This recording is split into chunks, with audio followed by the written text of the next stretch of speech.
This was it for the Andy Griffith Show. Ron Howard may have been the red-headed darling of the Andy Griffith Show, but life behind Mayberry's white picket fences wasn't always as perfect as it looked.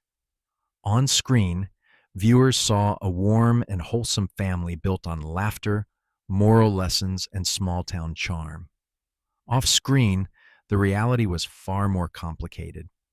Howard, a child star, thrust into the spotlight at only 6 years old, found himself surrounded by personalities that didn't always match the sunny world their show portrayed.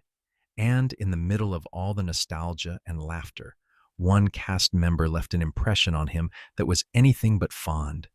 The Andy Griffith Show is remembered today as one of television's most comforting slices of Americana. It first aired in 1960, ran for 8 seasons, and produced nearly 250 episodes that painted Mayberry, North Carolina, as a simpler place where problems were solved with a smile and a lesson.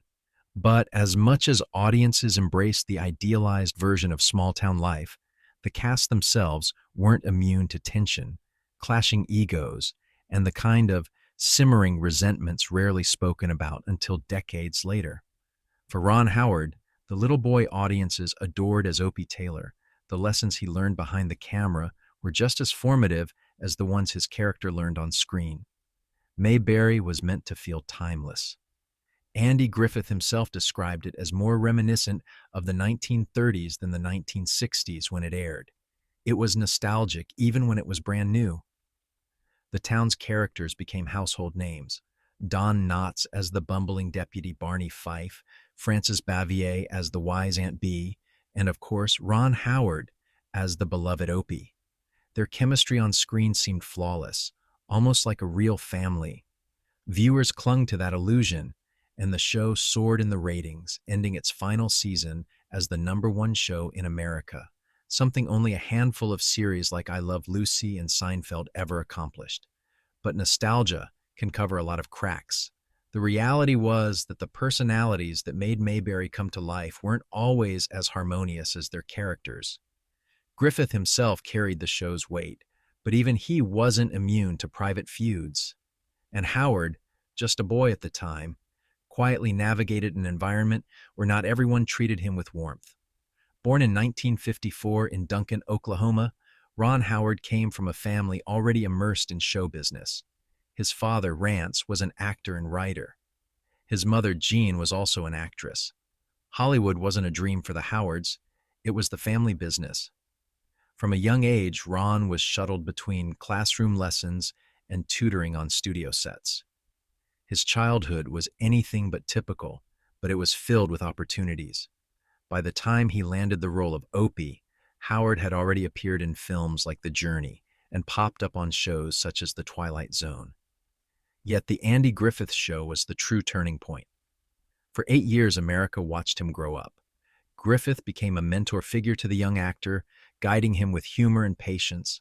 But while Ron always looked back fondly on his relationship with Griffith, not every castmate earned the same place in his memory.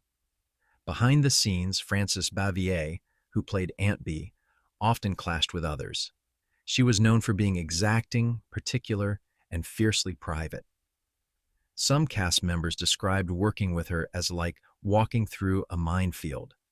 For little Ron Howard, it was a coldness that never went away. While audiences saw a doting aunt fussing over her nephew, Howard experienced someone who rarely showed him affection off camera. One story that stuck with him was filming the now famous Pickle Story episode.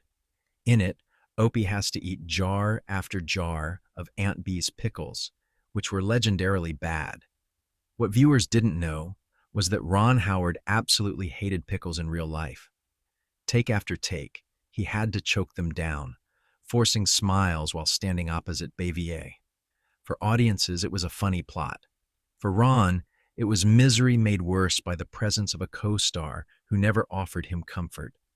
Years later, he admitted that she was never cruel, just icy, someone he could never connect with despite the family dynamic they portrayed.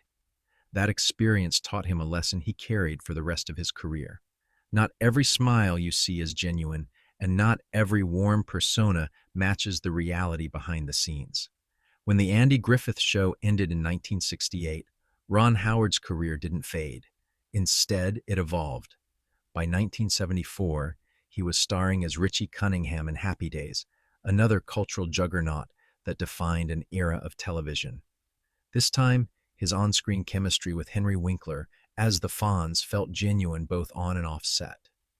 Their friendship carried into real life, giving Howard a sense of camaraderie that had sometimes been missing in Mayberry. But even as he played Richie, Howard was already dreaming of life behind the camera. He wanted to direct, to tell stories his own way, and unlike many child stars who struggled to transition, Howard used his early fame as a launch pad into an entirely new career. In the 1970s, Howard cut his teeth directing small projects, including Grand Theft Auto, through a clever deal with producer Roger Corman. He continued with films like Night Shift and Splash, the latter of which became a breakout hit starring Tom Hanks and Daryl Hannah. By the 1980s, Howard was no longer just the boy from Mayberry. He was an emerging director with a clear talent for mixing heart and humor.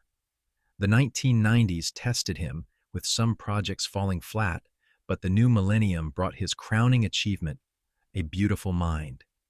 The story of John Nash, the mathematician battling mental illness, earned Howard an Academy Award for Best Director and the film itself Best Picture. But the victory came with controversy. Critics pointed out that the film left out key parts of Nash's life, including his bisexuality and his complicated family history.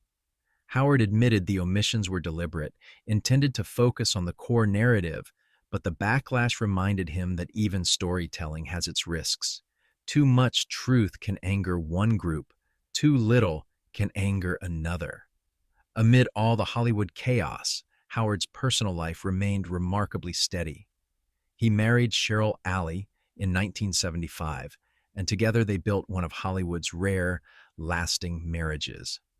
Over 50 years later, they are still together, raising 4 children and celebrating anniversaries with quiet gestures rather than lavish spectacles. For their 2023 anniversary, Howard even took Cheryl out in the same mint green Volkswagen Beetle he drove on their very first date. In an industry defined by breakups and scandals, their relationship became a story of resilience, built on communication, adaptation, and trust. Howard's reputation in Hollywood has always been that of a calm professional. He isn't known for drama or scandal, but that doesn't mean he hasn't faced conflicts. In recent years, his work on Hillbilly Elegy brought him into contact with author J.D. Vance, who later became a political figure. At the time of filming, politics weren't central to their conversations. Howard focused on the story of resilience and family struggles. But as Vance's political career grew, Howard found himself disillusioned by what he saw as a complete transformation from the man he had once tried to portray. For Howard, it stirred memories of working with Frances Bavier decades earlier, the unsettling realization that the people you work closely with aren't always who they seem. He described his feelings toward Vance as disappointment mixed with personal betrayal, not unlike the emotional chill he'd felt as a boy on the set of The Andy Griffith Show.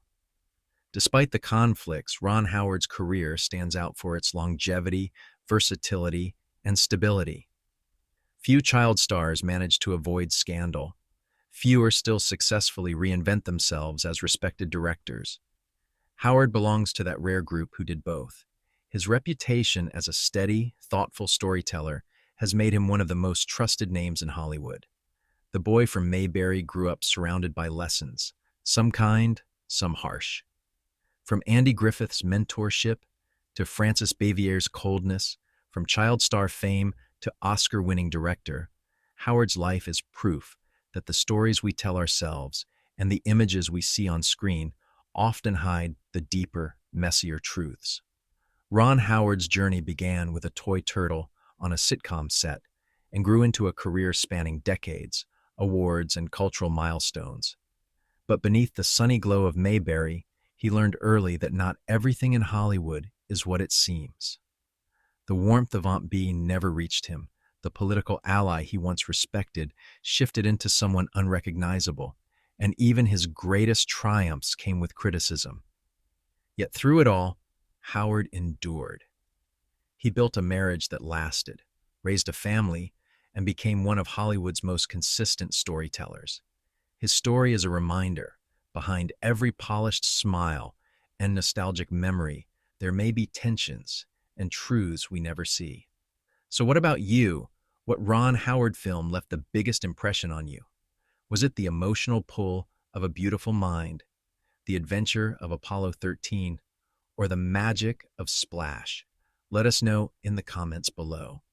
And if you enjoyed uncovering the untold side of Mayberry's most famous son, don't forget to like this video, subscribe to the channel, and click the next video on your screen.